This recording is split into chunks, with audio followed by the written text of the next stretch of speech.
Okay, well, for those of you who don't know me, Ange was nice enough to invite me because we've met a couple times before in various bee functions. And my name's Megan Mahoney. And in 2019, my partner and I founded Mahoney Bees and Queens. And Mahoney is kind of a play on my last name. Honey's in my last name. So it was just a little too good to be true. I work with my partner, Ross Klett, and his family. He is a commercial beekeeper's son who I fell in love with along the way and kind of chose to follow this path into commercial beekeeping. Um, let's see if I can click through my slides there. So right now I am talking to you from Southeast Texas. We are migratory commercial beekeepers, and we spend about 7, 8 months of the year in Southeast Texas in the late winter, spring, early summer months. And then we run up with all the bees to North Dakota, and we run for honey crop up there. So when I used to work for the Hawaii Island Queen Company breeding program until 2019. And I came back in 2019 and started my own business, Mahoney Bees and Queens. And at that time, we decided to go ahead and start our own breeding program inside of a commercial operation. And so basically what we're doing is we're running a satellite population, a satellite breeding population inside a larger commercial operation.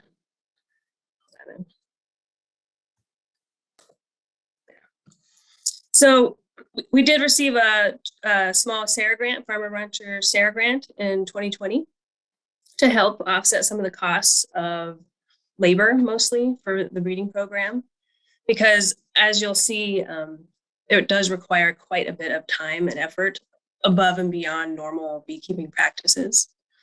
And I guess what I wanted to get across to you guys today is that just because I'm coming at this from a commercial perspective, I did come from the hobbyist world, and I used to have small numbers of bees and do bee removals, and I kind of like graduated, or it was my choice to become more part of the commercial world. And I do think that there is a lot of crossover that's not being taken advantage of.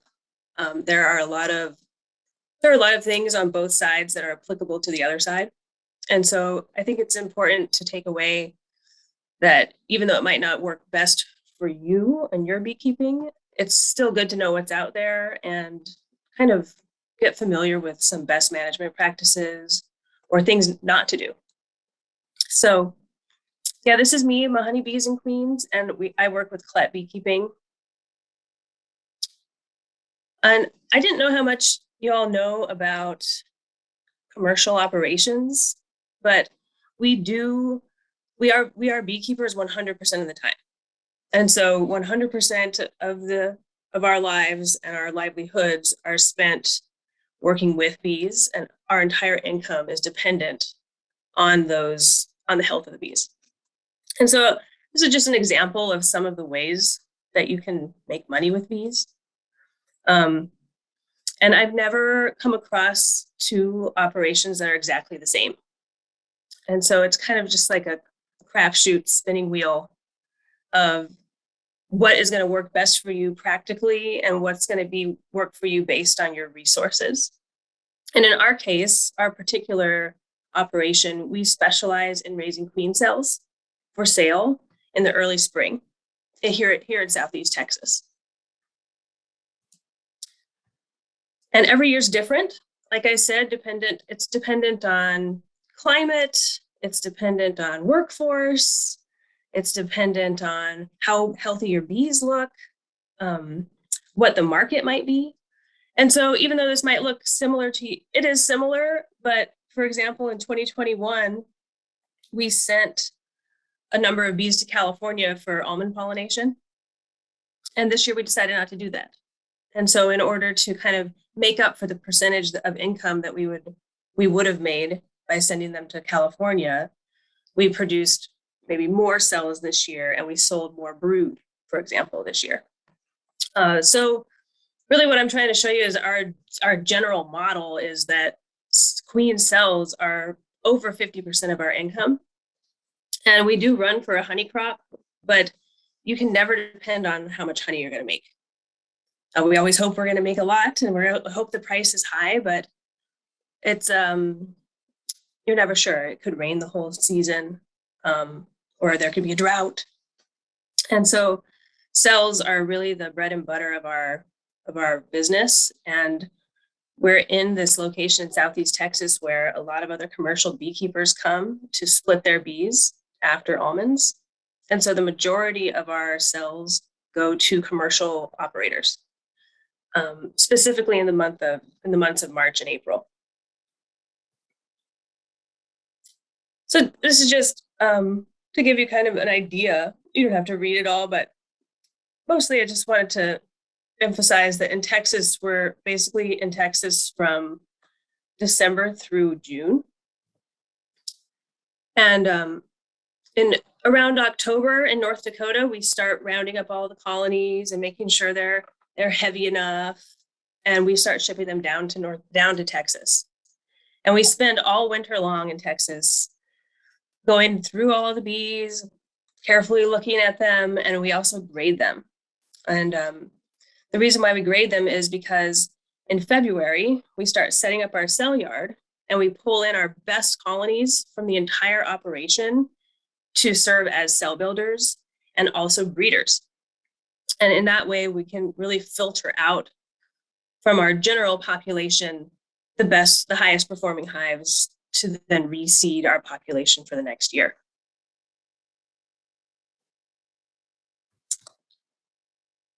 And migratory commercial beekeeping can be pretty tiring sometimes. It's a lot of moving around, a lot of, ordering trucks and forklift time. But there are a lot of advantages to it also. For example, if we lived in North Dakota the entire year, obviously we wouldn't be able to raise early queens. We'd be able to raise queens maybe like in June, starting in June. And so we would miss like the majority of the demand for queen cells or queens. For my insemination program, migratory beekeeping also has its advantages because I'm able to do 2 insemination rounds annually. I do one in Texas, usually in May, and then I do one in North Dakota in July, August. And if I was in Texas all year, it gets so hot in the summertime that it would be hard to grow bees at that time of year. Another thing that I really like about the migratory aspect is that you can use the moving of the colonies as a filter because you have to move them anyway. So for me in my breeding pool, there are always going to be some that I love and always some that I don't like at all. And so when moving those colonies, I can choose to pick up only the good ones and move them to a certain location, where I take the bad ones and I put them somewhere else so that I can control better my drone sources by putting them in unique locations. And of course, it is just a numbers game. We run about 2,000 hives, which is, I would say, average, or maybe on the small side of commercial beekeepers. It's more than enough for me, but it's good to have a large pool because then you have a lot of selection power because you can look at how your bees are responding in a production population.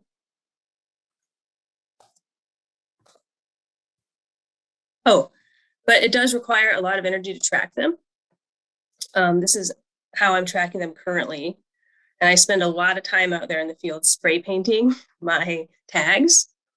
So for example, I'll get into more of this later and how I do the breeding, but this is like the finished product from Texas, ready to go to North Dakota.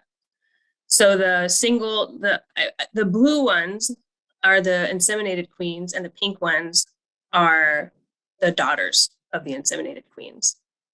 And mostly I tag them so that the forklift operator can visually see them and identify them.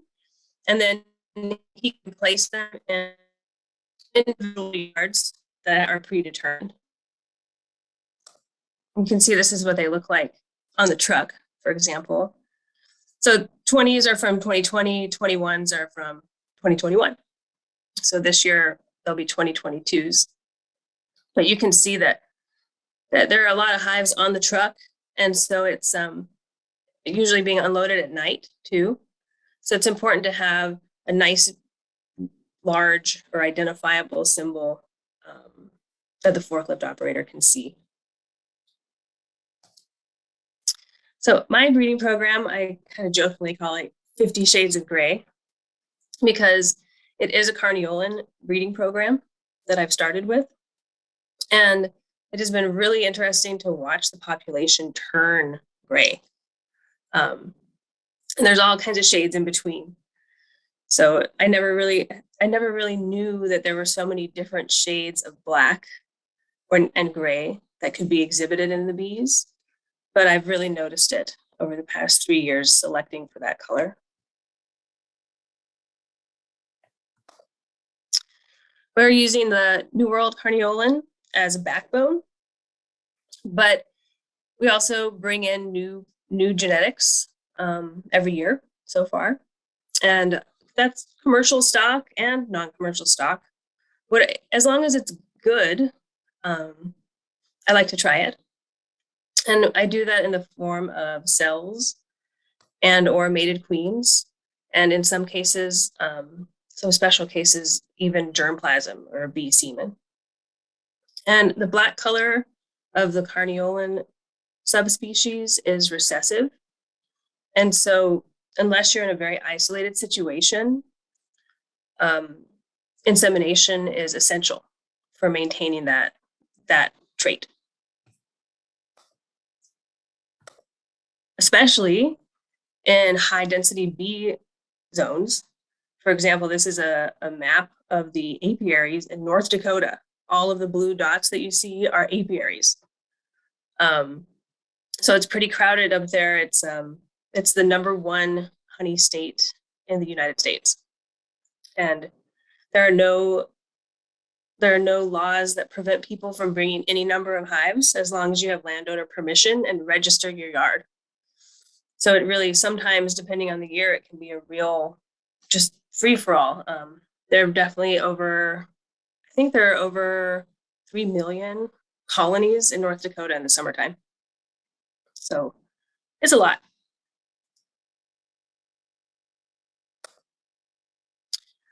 But to give you an idea of the model for our breeding program, it's based on the Laidlaw Page closed population breeding program. And if you're not familiar with that and you're interested in population breeding, I really recommend reading up on it. So in their model, they really only are running one population, such as just inseminated queens, which are represented here in blue. And so their base population is 35 to 50 breeders, and you would take 5 to 10 daughters from each of these breeders, and then you would mate those daughters back to the drone pool of the original population. And according to their research, even if you have 35 to 50, that still is enough genetic diversity to maintain that population over time. So using that research, I kind of expanded that for our own program to run a inseminated breeder population, but also an open mated or F1 population within the general population.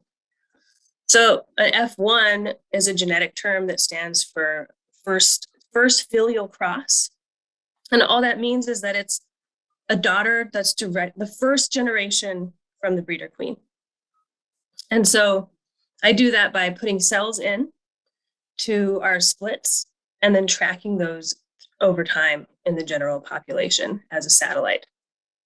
So to kind of show you what I mean, I start out, for example, this is my potential breeders inseminated population. And the reason why I say it's potential is because even though they're inseminated, that doesn't necessarily mean that they have all the traits that I'm looking for. They might not graduate, or they might not reach all of the evaluation points that I want, which I'll get into later. But out of this potential breeder population, there are inevitably some, we hope, that do become breeders. They pass all of the evaluation protocols. And once they become breeders, then they become proven inseminated breeders, like so. And then, I don't know why it's not working. Let's see. Oh, it's not working. Oh, okay. Yeah, so the potential breeders and the proven breeders, there's arrows there because they share, these two are interchangeable. And in the same way, then I'm tracking these open mated daughter F1 populations by using cells. So I take cells from my proven inseminated breeders and I put them into our splits. And as you can see, like if I even had 4 that I took 10 daughters off of, it quickly becomes 40 that I'm tracking in the production group. So those would be like the equivalent of my pink 21s. This year, there'll be pink 22s. And those are all run, again, as a satellite inside the larger CLET general population. So then we run all of them for production, even the breeders. So you do get an idea of how much honey they're making, how fast they grow, what their populations are like. And like I said, in the wintertime, when they all come back down to Texas, we go through all of the populations, and some of them end up being starred, as potential breeders from both my F1 population and the CLET general population. And once that happens, once they become starred colonies, then they really kind of come out of this larger bee population and they become individuals in our cell yard that we set up in February. So you can see that's why I took each starred colony from each group. It can be my breeders, it can be my F1 population or the general population, and they get set up as single colonies in our cell yard as representing kind of like the cream of the crop, best of the best from our entire operation. And in turn, then we take cells off of our best star breeders from all 3 groups, and those go into our splits, the next year to seed the following year's population. And in that way, the cell yard acts as another selection filter because we pull out all the best colonies and then we breed off of them again. And so what's kind of cool is that each facet of the population is kind of interchangeable, and they can share and kind of recycle. They feed each other and recycle through each other. Another thing that's worth noting about the F1 population is that when I take cells from my proven inseminated breeders and they become my F1 population, this population acts as a bank for my entire breeder line. So for example, the drones that this group will make will be a direct throwback to this breeder population. And in that way, I can have a bank of genetic material from breeders that might not even be alive anymore from the previous year. So I can really use these to supply a lot of drones for my inseminated line.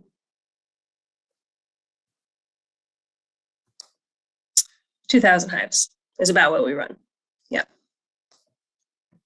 So when we get all those starred colonies marked, then we have to bring them into the cell yard. And like I said, we set each one up as an individual colony. We set them out on these hive stands. We have this long dike that goes down into the Texas swamp. And we even have an alligator that lives at the end of our dike that we lovingly call chompers. And we set them up on these stands so that we can actually slide these colonies back and forth on the stand and move boxes more easily standing up, so that we can manipulate them for raising our cells. And in our case, we are using Queen Right cell builders. And I won't get in too much to the technicalities of how we do it. That's kind of a whole nother talk, but I just wanted to give a general sort of idea of what we do. So there are basically two types of cell raisers. There's a Queen Right system, represented here by Queen Elizabeth. And then there's a queenless system, represented by Captain Jean-Luc Picard. But in order to use a Queen Right system, you have to disguise the queen somehow, for the purpose of raising cells. And so we do that personally by using these double screen boards. And there are other ways that you can do it. You can use a cloak board, or you can physically manipulate the colonies, like carry some away, or start them in a small starter and then recombine them in a Queen Right colony later. But the way that we do it is with these double screens, and the double screens go in between the boxes, and it's a wide enough screen so that the bees can't touch each other through the screen. And when they can't touch each other, they can't share that queen pheromone. Even though they're sharing the same air, it's the touching and the mouth-to-mouth contact of the bees that share that queen pheromone. So when we want to raise cells, we set up one portion of the box with a lot of bees, no queen, a lot of food, and we put that screen on top of them so that they cannot access the Queen Right portion for the period that we're raising cells, which is 2 days. And there are lots of advantages to a queenless system versus a Queen Right system. But for us, we're raising such a large volume of cells that the Queen Right system works the best for us, because you have a queen consistently laying in one portion of the box so that it boosts the population just by default, just by her existing there as a good queen. So here's a picture of our cell yard. It got kind of out of control this year. That picture previously was the dike, which is way down. We had bees all the way down that dike, and we had to do so many cell builders that we filled out our whole front area as well. I think this year we had the largest cell yard we've ever had, and we had about 275 cell builders going at full power. So you can see here in the front, like this thing, that's like a double screen. You can see it's pretty thick. And so that'll be on there for 48 hours. The queen cells are cooking, or starting in this bottom box. And after 48 hours, we'll reverse those boxes. We'll pull out that double screen and we'll just put a queen excluder back in so that the bees can go back and forth through the excluder and touch each other again. And but once they start the cells, they usually will finish the cells, even though they have access to a queen. You can see here, for example, this hive in the corner right here, like there's one of my pink 21s that made it in. And here's another one, so that's what's neat about my breeding program, is that even though I'm tracking the F1 population, only the best of the best end up back into the general cell yard. And in that way, I can select out the best drones, because they are in theory the most productive colonies of our entire outfit. So it's a really nice way, I think, to nest the breeding program and the production model together. Now, when you have that many colonies in a yard, things can get messy out there with robbing. And I don't know if any of you have had trouble with robbing in the past, but it can be a nightmare to work bees when they're angry and trying to rob each other. So this is an example of a tent we ordered. We loved it. In North Dakota, we were doing some research, and this tent fit over a whole pallet.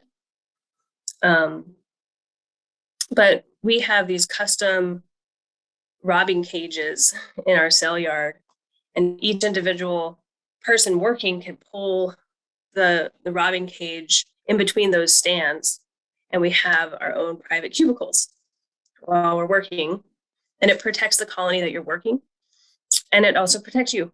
So it's a good thing to have a plan for robbing.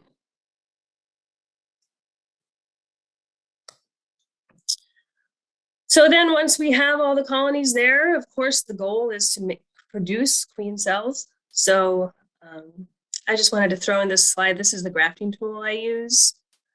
And it's a Chinese tool, but it's a little bit different than the more available kind that you can get at Man Lake. I really like these. The only place you can get them is on Man Lake, is on eBay. And they have a silicone plunger instead of a bamboo plunger.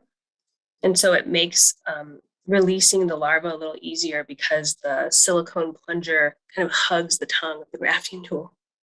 But the people that I work with, they use their own custom brazing rods that they've polished down, and they use them as a hook. But I learned with the Chinese tool, and I really like it. In order to get the correct age grafting material, that is the right age larva to graft, this is an example of how I set up my breeder boxes. So I have a view from the side and a view from the top here. This frame is an excluder frame, and it fits down inside the hive, snug against the walls. So the bees can go back and forth between the queen excluder, but the queen can't. The queen is stuck on these 3 frames. So I usually make this frame honey. I keep this frame as brood. And this frame in the middle, I rotate in and out. And you can see I've put numbers on some of these frames to let me know what day I put that frame in. And then I can anticipate 5 days from the day that I put the frame in that I'll be able to graft off of that frame. It'll be the right age material. So if I need a lot of one kind, or if I'm doing specialty grafts for my black line, I usually set them up in breeder boxes like this to ensure that I have enough larvae on the day that I want it. We use all JZBZ plastic mountain cups. It just makes it so easy. And we graft, we graft on day 4. So it's an egg for 3 days. On the 3rd day, it kind of starts to lean over at a 45-degree angle, and it lays down. And by day 4, you should have a small, very small larva in a pool of jelly that you can pick up with that tool.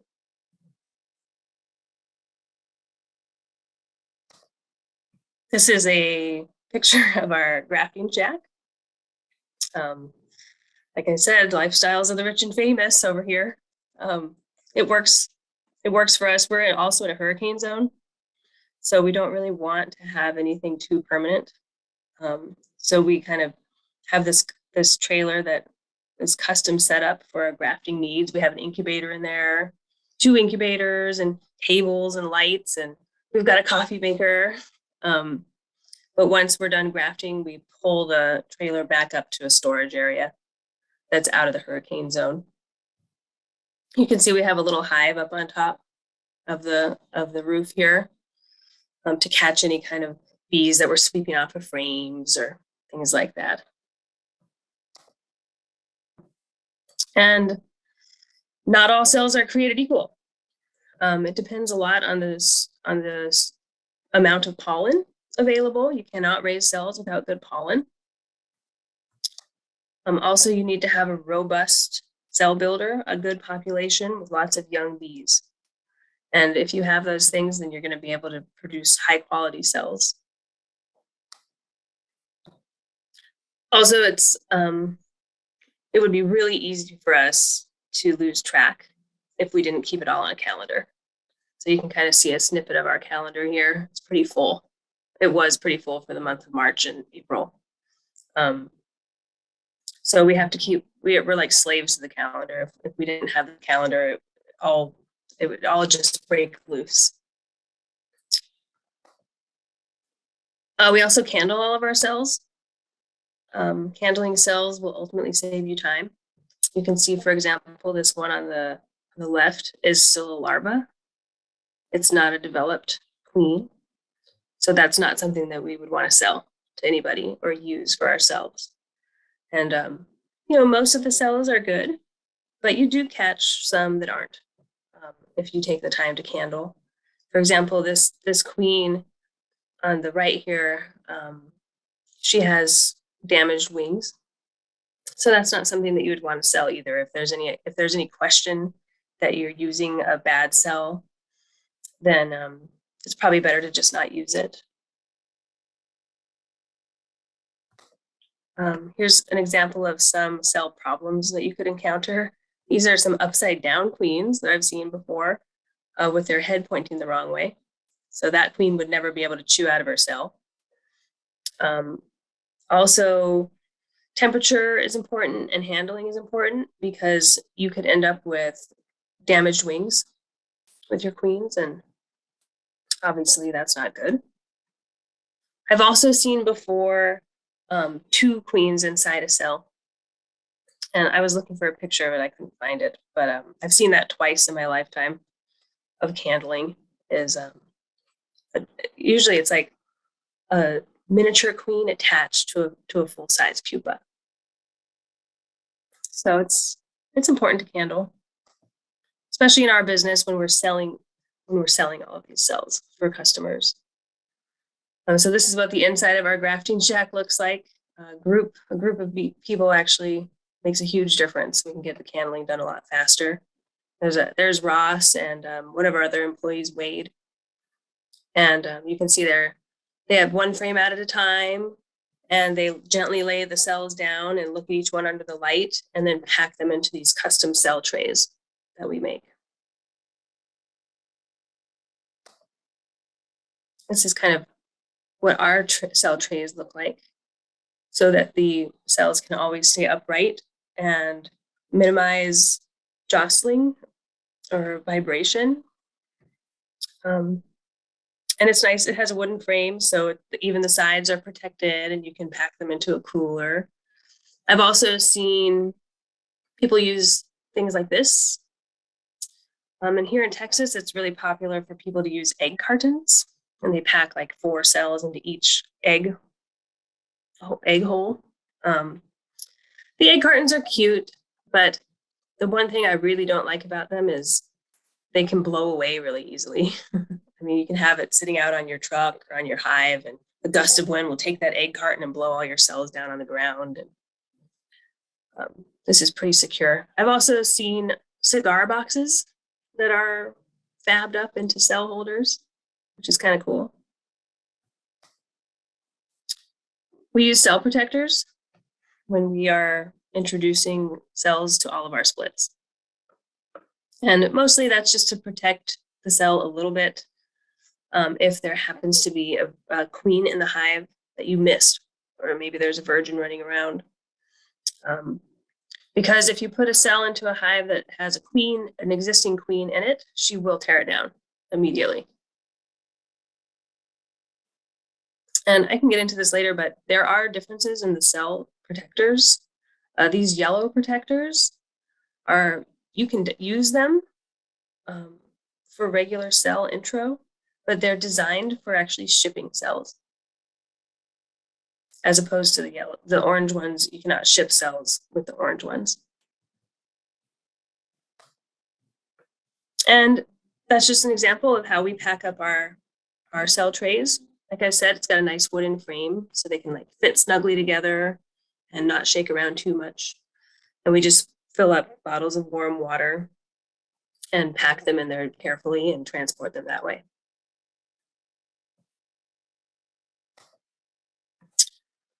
So then we put the cells in, and like for we do this for all of our colonies, but for the breeding program, I label all of the mother sources up to a point. Like I said, I'm tracking 200 to 300 of the open mated population at any time. So you can see like this says O24. The next one, see this one says G5. So not only do I label the type of colony it is, if it's an inseminated breeder or an open mated daughter, but I also track the mother line of the cells. And the way that I track that is once we put the cell in, we come back 28 days later and verify that there's a queen present. And at 28 days, you can tell if it's your cell that emerged that you put in there, or if there was a virgin in there, or if the colony raised its own queen, you can also tell that because that virgin will have emerged, she will have gone out to mate, and she'll have already come back, and usually she's just starting to lay. And so if you only see eggs at day 28, then you know that that colony, that split, raised its own queen successfully and is just starting to lay. Now, if there's sealed brood and nothing emerging yet, but you have eggs, larvae, and sealed brood, then you know that it's your cell that took. So that's the way that it fits into our production model, and that's the way that I can track whether or not it's actually my cell that emerged. And again, it's kind of finicky stuff, but that's what I do for my breeding program because I want to track my black line and the different mother lines that are represented in that population. So yeah, I spend a lot of time spray painting. I need to come up with a better method. So if anyone has any ideas, feel free to let me know. I have to do a lot of changing out number stencils and letter stencils because I have, G5, G25, G95, and G23 and stuff like that.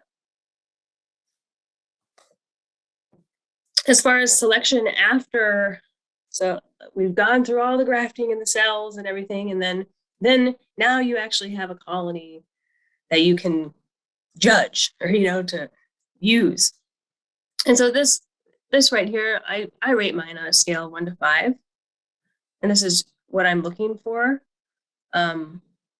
Temperament, spring buildup, or just kind of like my gut feeling of the colony, color, disease, and mite levels.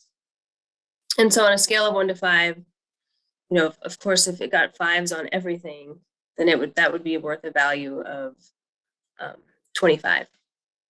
That would be like the star. That would be like the best colony possible.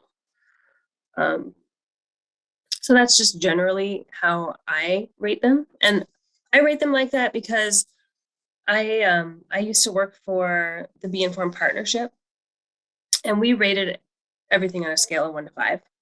And so that's just the way it worked really well. And that's the way that I've been trained. And if you start getting too many numbers, I think it actually is kind of distracting. I think in beekeeping, it's so much work that it's good to keep things simple and realistic. But this is another selection criteria example. For example, these people are looking at swarming, cleaning. I don't really know what that is. But if you decide on a way to judge or to select, then it's good to keep it consistent, because I think consistency is the most important thing. So again, gentleness is a huge, if they're not gentle, then I don't graft from them at all. If I don't have gentle breeders, I can't sell them. So that's probably the most important trait for me. Also honey production. That's why I love using full-size colonies to select from. And I like doing it on a population level because you can really see in the yard, oh, that one did a lot better than the rest in the same yard. We also do hygienic testing for hygienic behavior. And so we do that on all of the starred colonies that end up in the cell yard.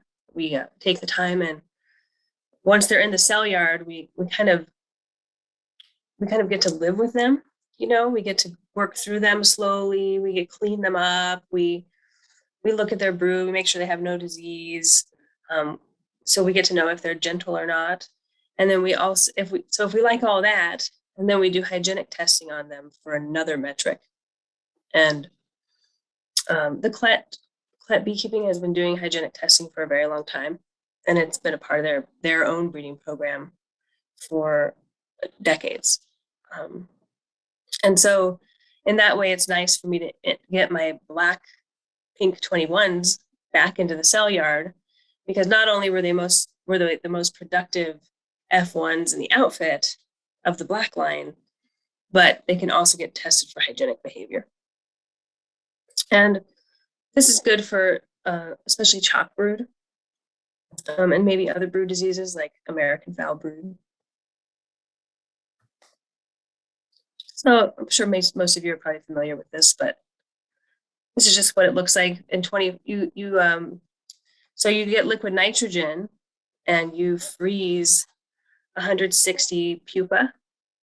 You kind of push this PVC pipe down into the brood, the pink or purple-eyed brood, and then you pour liquid nitrogen on top of them, and it freezes that little section in the comb.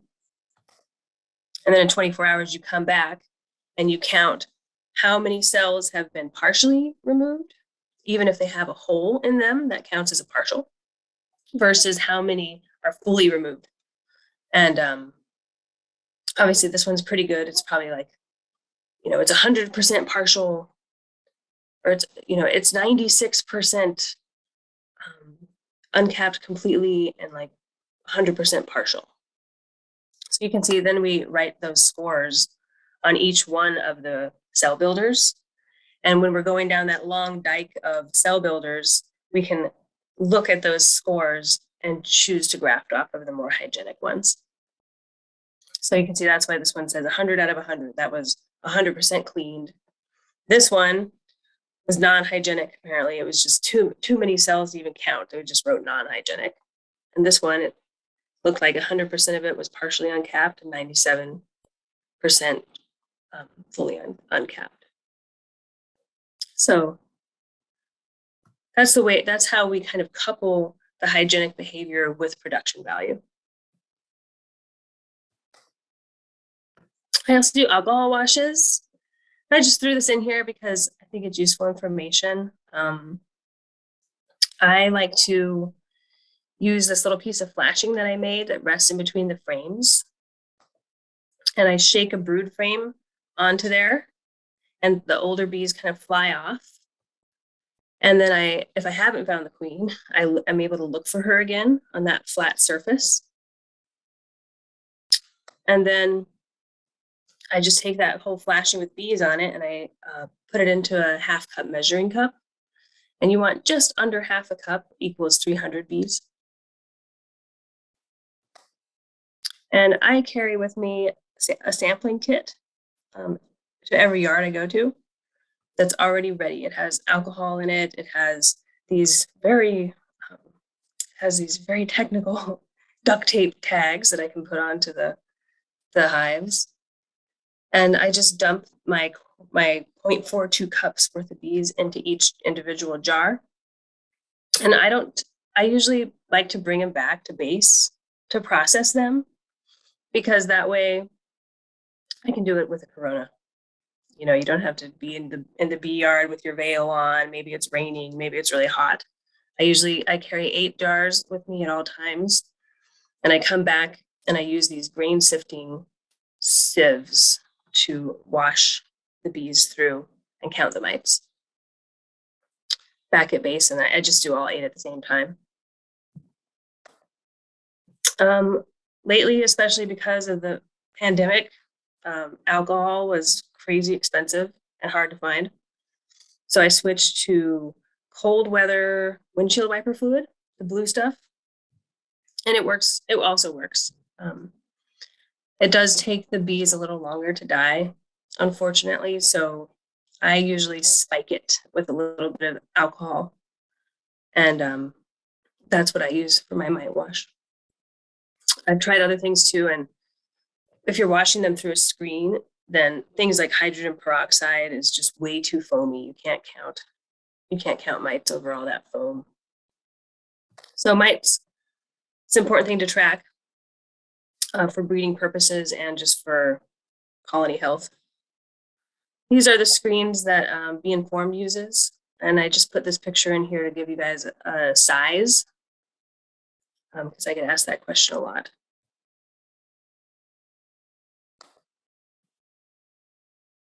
So moving on, after you've evaluated your colonies and you've chosen out your best breeders, then that's the time to take daughters off of them and start doing insemination.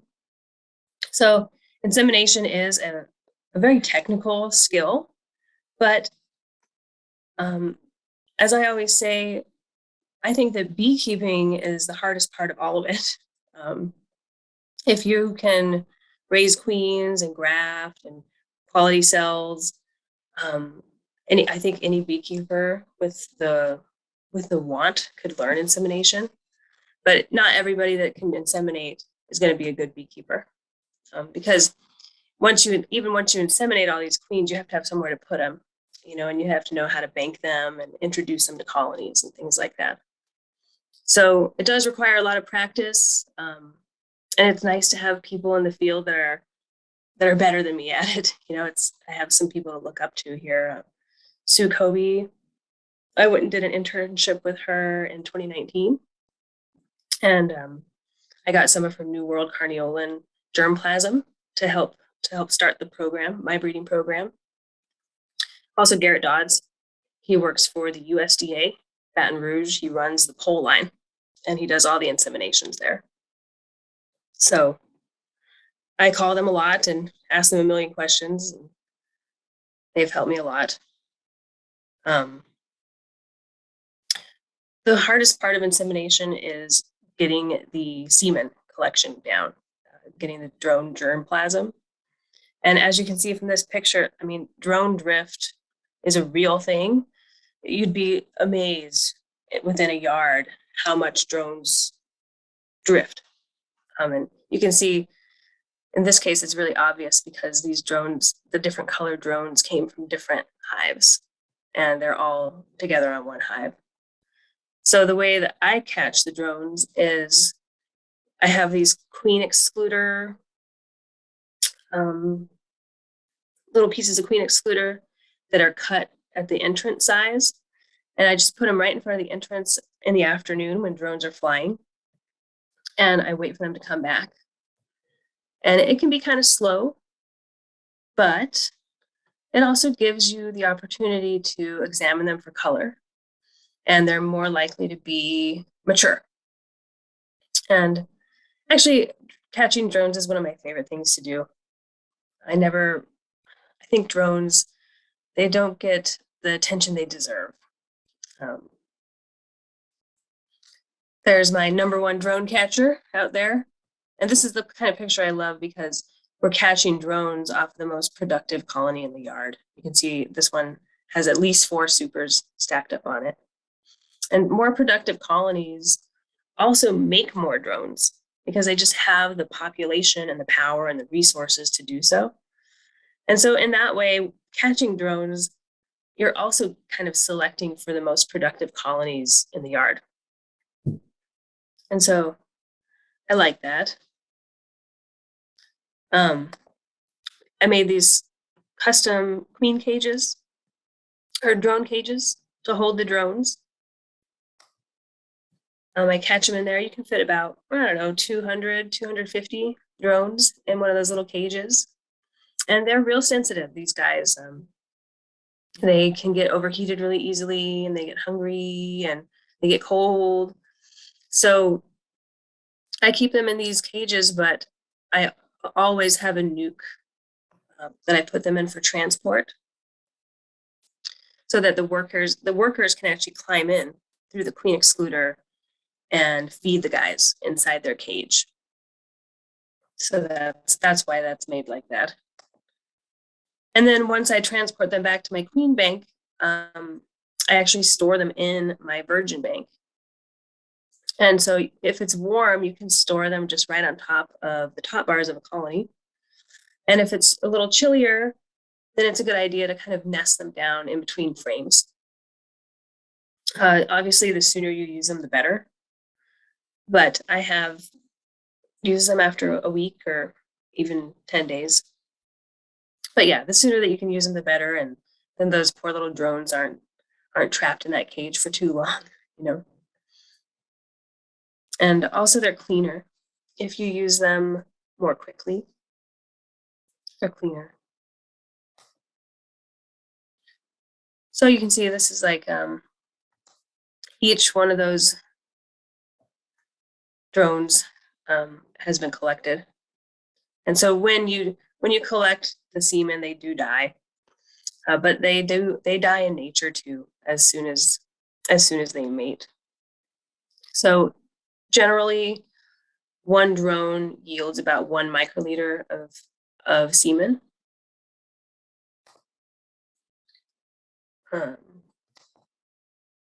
And after hundreds of them, it takes at 2 of those cages that I showed you, I usually fill one of these. If the drones are decent, you can fill, this is a 100 microliter tube.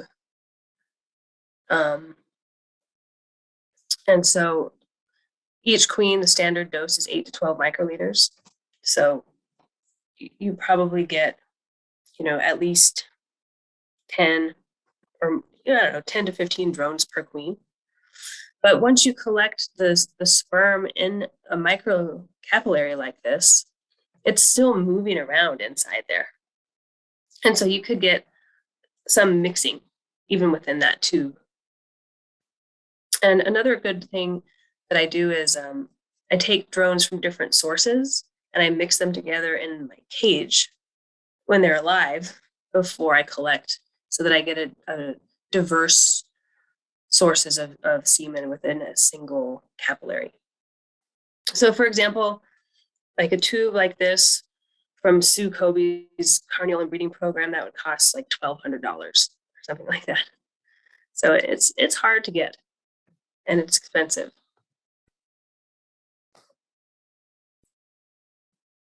This is a picture of my instrument. I have an old instrument from the 70s, but I'm still using it. And my model is a Schley. There are other models available. It kind of is up to personal preference and the amount of money you want to spend, and they're all a little bit different. So it's fun to be able to try some different ones out if you have the opportunity. But you can see over here inside this glass barrel, that's where that capillary is with all of the semen, and it comes down into this other tip. And this is the piece that actually goes into the queen for insemination.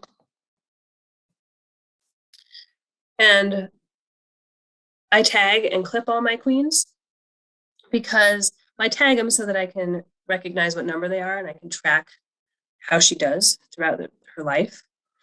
And I clip her wing mostly just for ID. If the tag falls off, but she still has a clipped wing, then I can identify that it is in fact one of my breeders. And kind of a fun thing that I didn't know before was that just like there's an international queen color code, there's also a wing code. So if you clip the right wing, that's even number year, the left wing is odd number year. So I do it because I think it's fun. Inseminated queens can be just as good as open-mated queens, contrary to popular opinion. This is a picture of a breeder queen I inseminated for a customer in Hawaii. And I know this was not my black line, but I still thought it was too great of a picture not to share. That's one of his inseminated queens laying a very nice pattern. Part of making successful inseminated queens is being able to bank them properly. So I always use a queenless bank with good coverage. This is like an example of how many bees I think you might need in a bank. So you can see the cages all are accessible. There are bees all over them. Yeah. So you want excellent coverage with young bees. And you don't ever want to keep your queens out of the bank for that long. You always want to keep them warm and with a decent amount of food. So even these that I have out, I have a little honey on the cages for them. Oh, and also I always keep separate banks for my virgin queens versus my mated queens. And if I have significantly different ages of queens, I also keep them in separate banks. I've seen some weird things happen in banks, and I think it's best management to just keep similar ages together and types of queens together.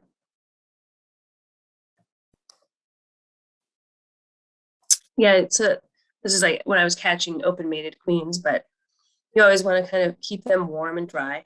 So these are in a little cooler, and you never want to keep them out of a bank for over an hour because they need to eat too, and they need to be cared for by the bees.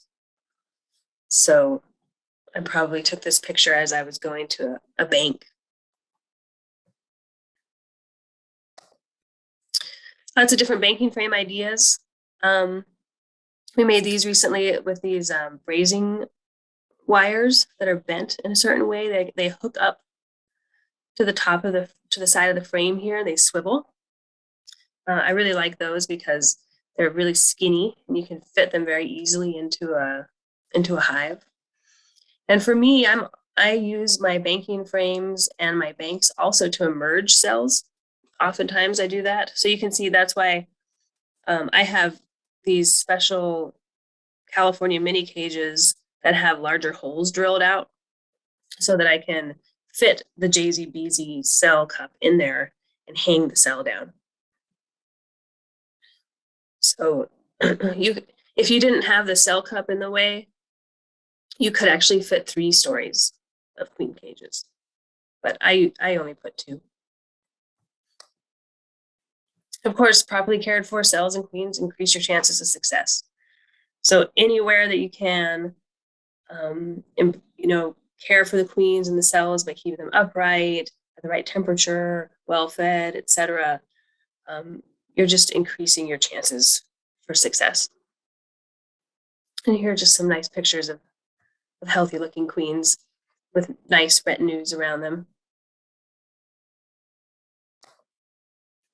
So once I have done the insemination, I usually put her back into my queen bank for about 5 days.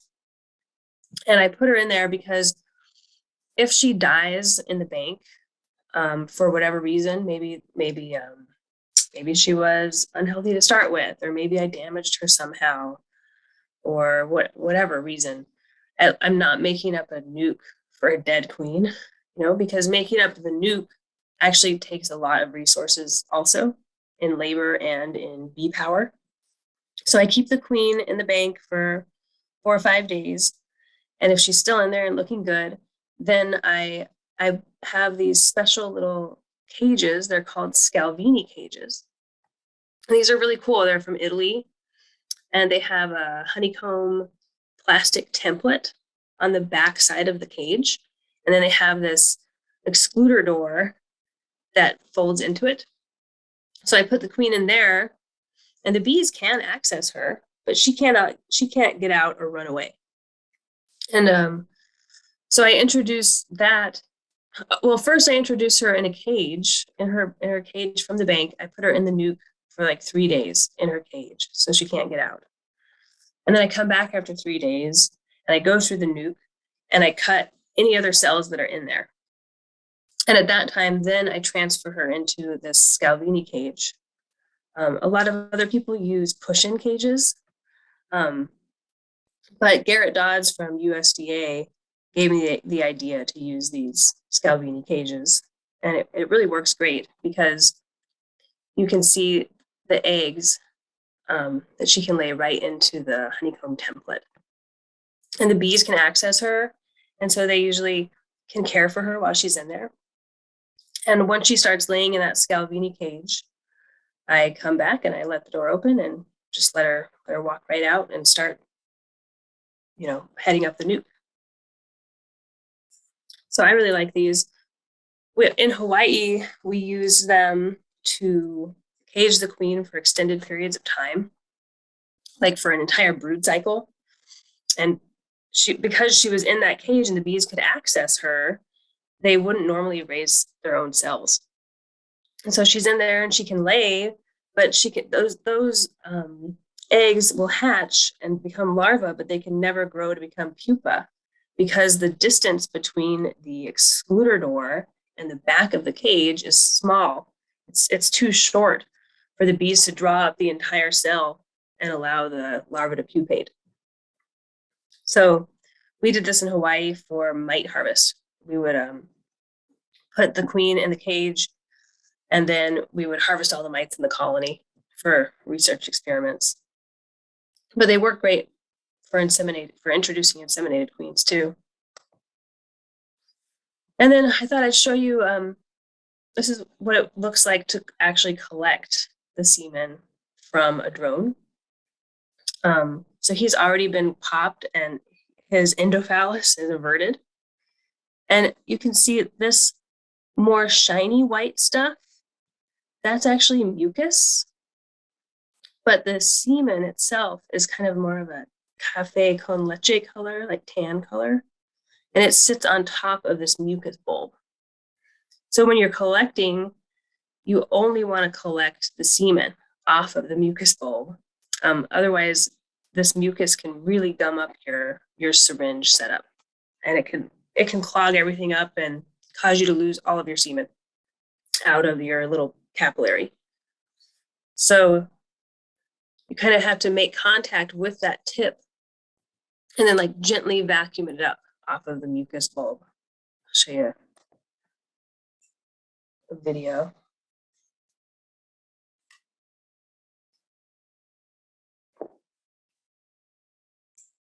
So you can see the way that this guy the video is, this guy's name is Renaud. He's from Belgium. He's a very skilled inseminator also. So what he does is he took the germplasm already in the tip and touches it to the tip of the drone and uses that surface tension to suck it back up into the syringe.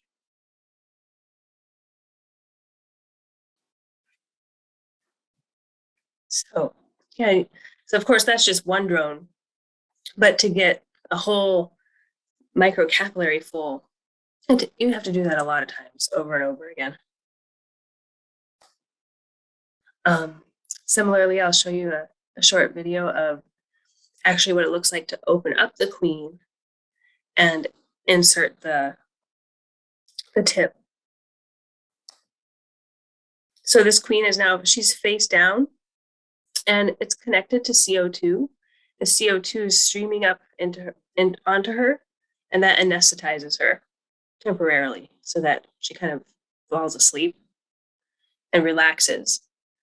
And when she relaxes like that, it's a lot easier to open up her abdomen. So there he is, kind of separating the stinger from those fleshy little barbs. And he comes in with his forceps, grabs the stinger, and then pulls the stinger up and out to expose her vaginal cavity. And you can see right here, this little V shape. There's a flap that he's pushing up and down. He has to push the flap out of the way and then come back down to actually get into the cavity. And in insemination, we call that the zigzag.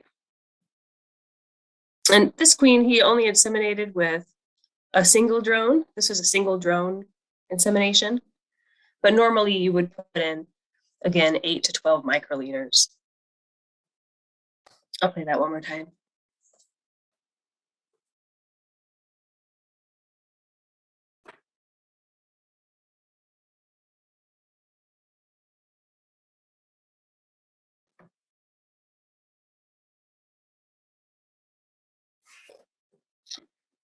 Yeah, and skilled inseminators wouldn't even have to use that hook. I don't usually have to use that hook anymore. I can use the forceps to kind of expose that stinger and pull it out so that I have access.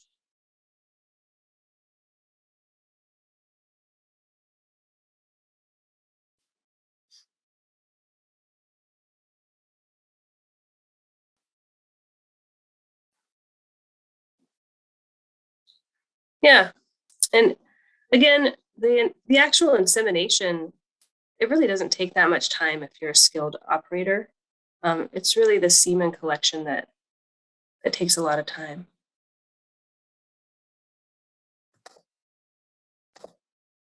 Anyway, I don't know how to stop this now. Let's see. Yeah, so, I just wanted to show you again kind of the way that our model works. Just kind of bring that back. The fact that it is all interchangeable and it is on a population level.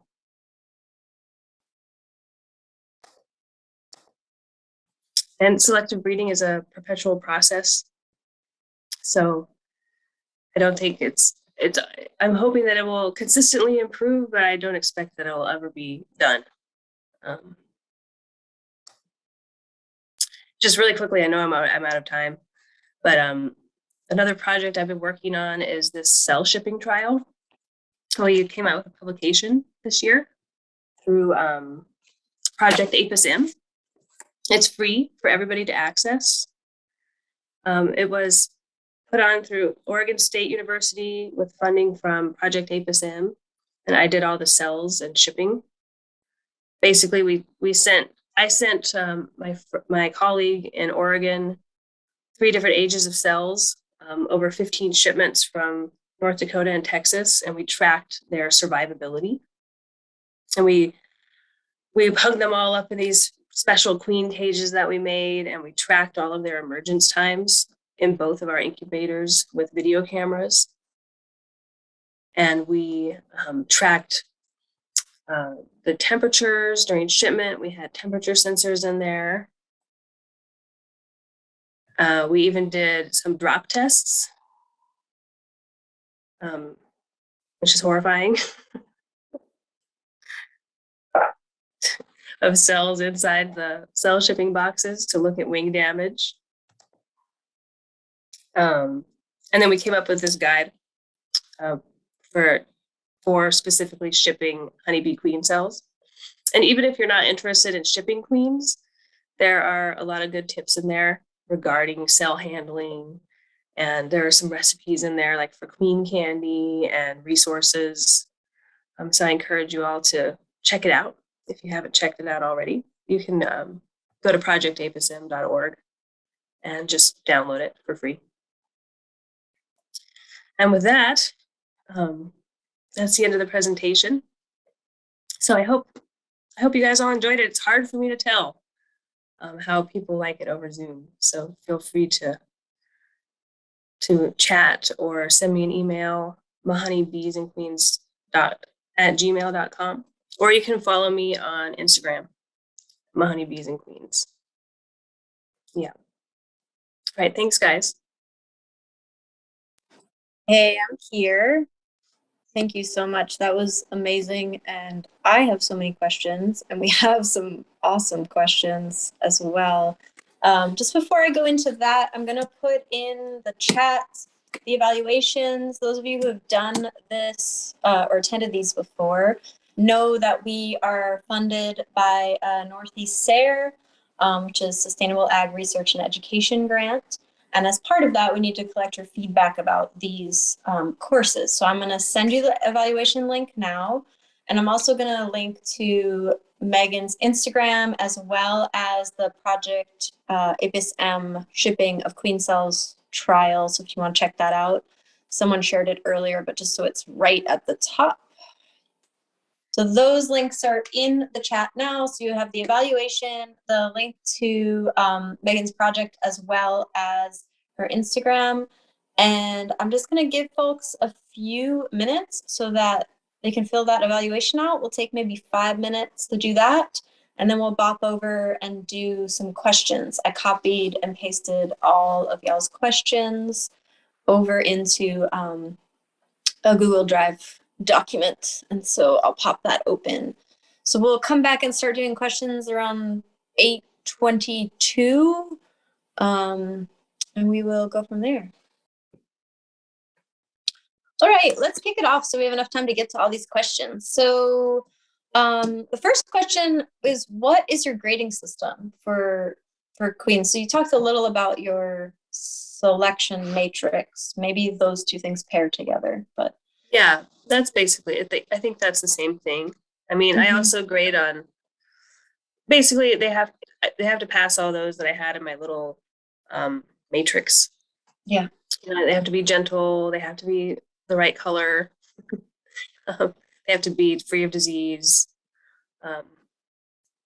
Yeah, they just have to be good. They have to be good, productive qualities. Yeah. That being said, I do have quite a few breeders that are over 2 years old now. So longevity, I keep them alive as long as they're good and still alive. Yeah. So longevity plays a role also. But you're wanting longevity as well as meeting all of the qualifiers in that matrix as well? Or are you sort of like, do you have a more give for queens who are older? Oh, I just have a hard time killing them, you know? And I do think if they're older, then it's a good sign. Yeah. So I like to graft off of those. And you mentioned color a few times, but I don't know that we heard you talk about why the color and shade is important to you. Oh, because it's linked to the carniolan. It's a trait that's linked to the carniolan subspecies. Directly. And I think that it also carries other traits too, like smaller colony size, cluster size, more conservative bee in general. And did you say that it was recessive generally to see that darker coloring? Definitely seems like it. Yep. Yeah. Okay. Yep. That being said, I also want to start an Italian line, in which case it would be all yellow. But another reason that I do the black is it's because there's also a market for it. And because it's recessive, you cannot make that color bee with open mating. So you have to have someone like me that's doing the insemination to maintain that trait. So that's why I chose that bee.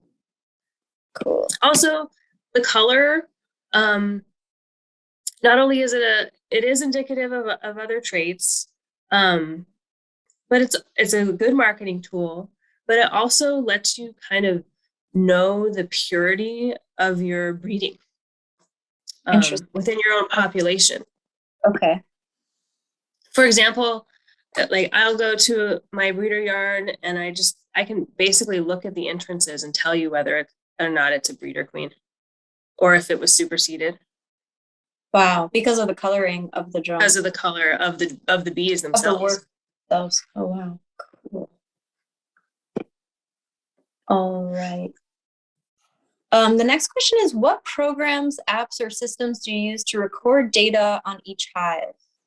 And then how do you ensure that data stays with each hive as they split into new hives? Okay, good question. The F1s, the open mated daughters, I don't track them for more than a year. So they get split, and I don't know, they're gone forever. The breeder queens, I don't split. So I always keep that queen. I don't kill that queen. And the way that I record that, it's kind of clunky. Really what I do is in the field, I just write it down. I have some data sheets and then I come home and I enter it all into Excel. So I keep everything in Excel spreadsheets, and then I have that uploaded to Google Drive. So I can access that on my phone in the field if I want to.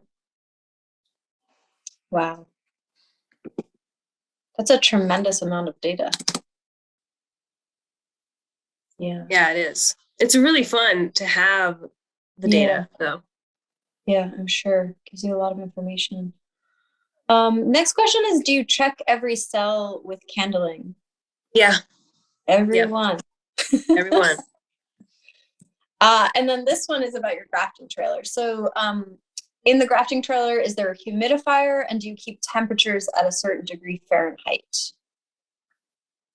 Not in the grafting trailer itself. I mean, thankfully we have an air conditioner because otherwise it would be unbearable.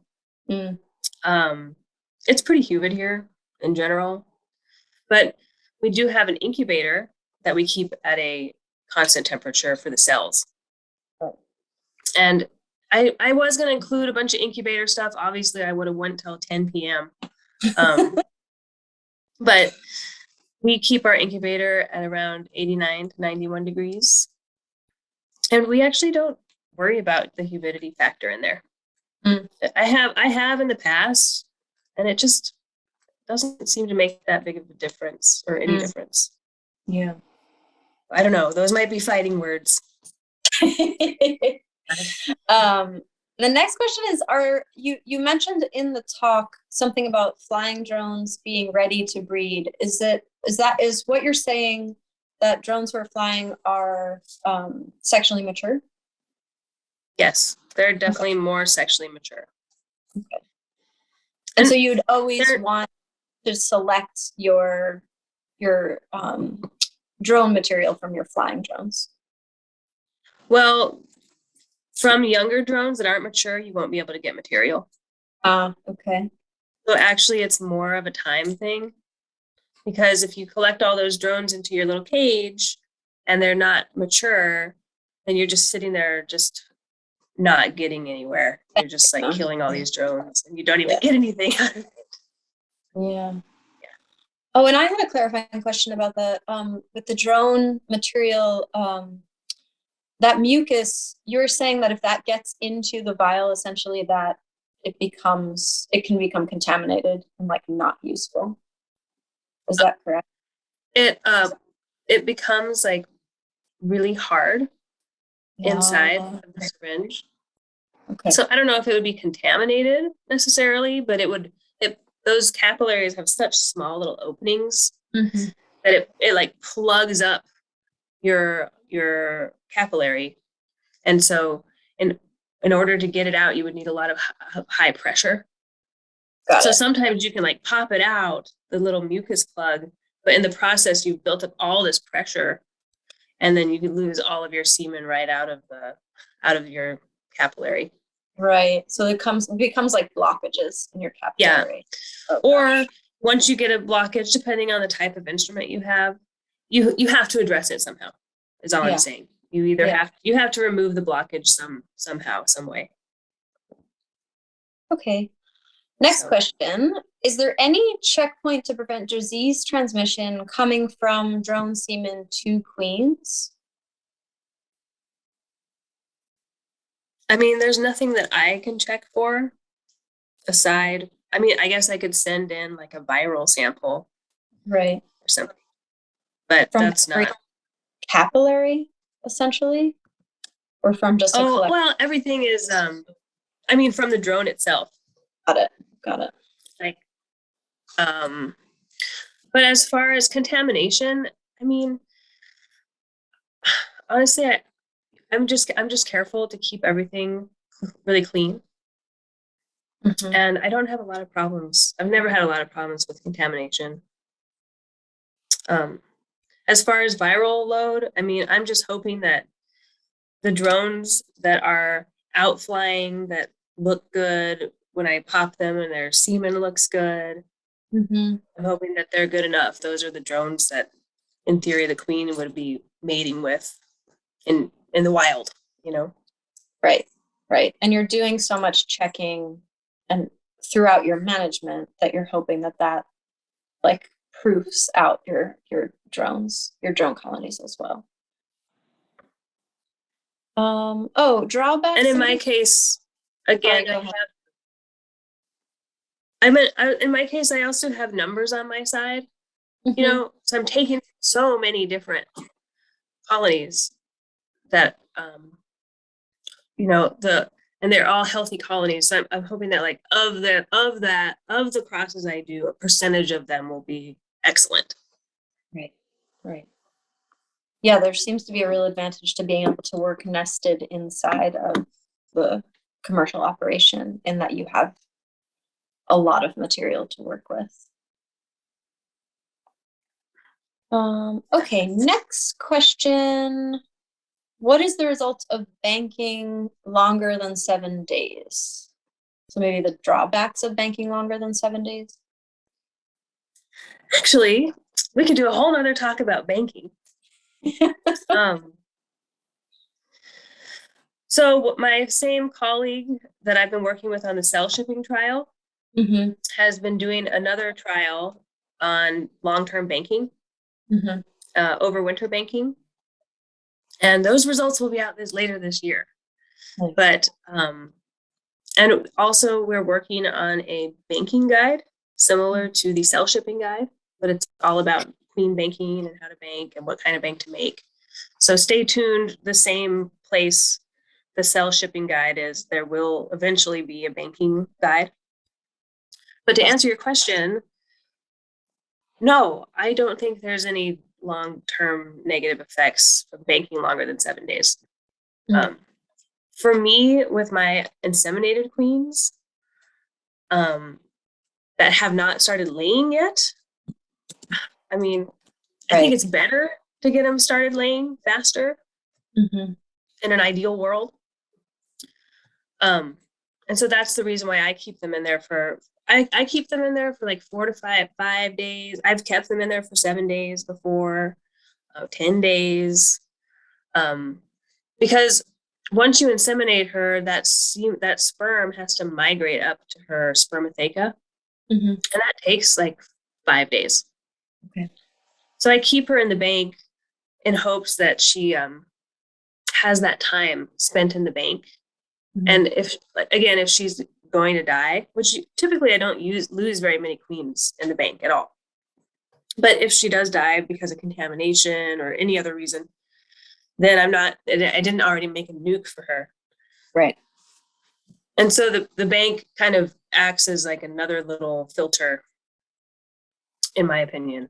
Like if she makes it through that, then she's probably pretty resilient and going to do well in your nuke.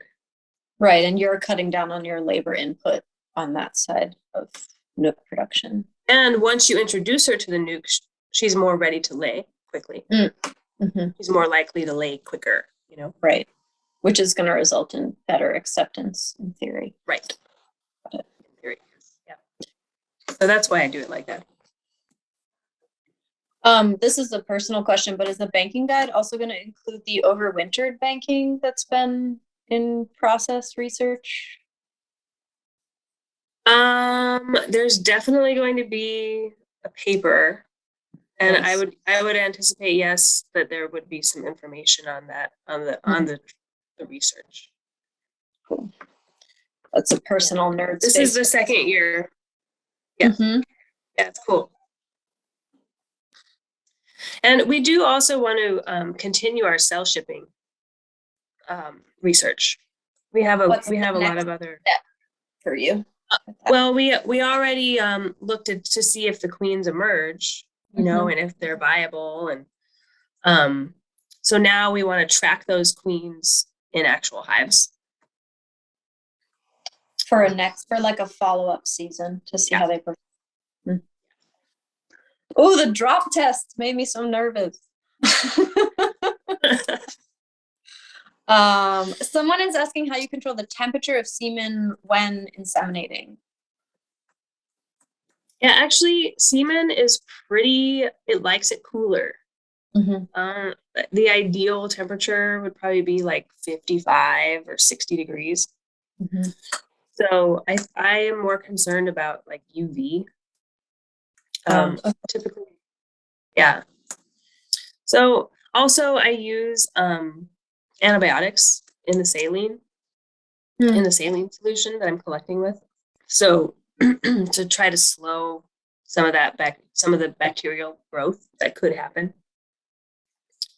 But the best way is to collect the semen and then use it right away. You know. What's your window? Like how long can you hold it before you have to get rid of it essentially, or it's no longer standard lore says 2 weeks. Okay. I've held it for 3 weeks before with success. But again, I think it depends on your saline solution, your sperm diluent, and the quality of it. But generally, it's pretty temperature. There's a range of temperatures that are okay. Like you wouldn't want to put it in the fridge, right? But I don't know. I keep it in my basement in North Dakota. Right, somewhere cool and dark, but not cold. Essentially, that's what you're saying. Yeah. All right. Last question is, where do you think the queen selection program might go in the future, particularly given biotechnology available out there other livestock industries have adopted? Oh, I don't know. I mean, there already exists essentially a sperm bank for drone semen, and that definitely has not been perfected, but it does exist. So right. I think that could get better. There's a lot of room for more research. There's a lot we don't know about everything, about right. sperm migration and health of semen and how much the queen actually stores and if you should double inseminate or triple inseminate or all these things. So I do think that that there's a lot of room for more knowledge as we gain more research. But as far as the actual physical insemination, I'm not sure what could change that much. Yeah. I mean, all of the instruments out there are a little bit different, but they all do the same thing.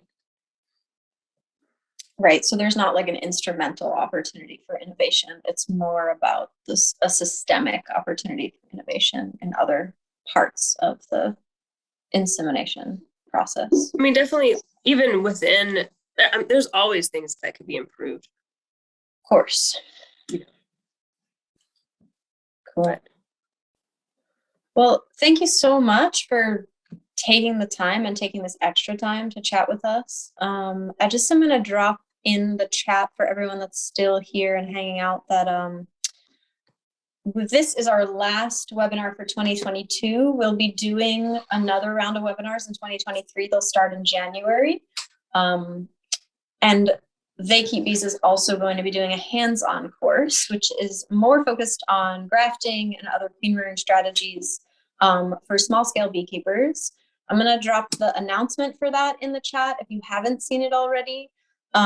There is a website at the top of that announcement where you can register. There is a syllabus in my Drive folder, and there's the application, which is technically due tomorrow, but I'm also about to get on the road and drive from here to North Carolina and then North Carolina to Massachusetts. So you could definitely sneak in a late application if you're a procrastinator like I am, and that'll be fine.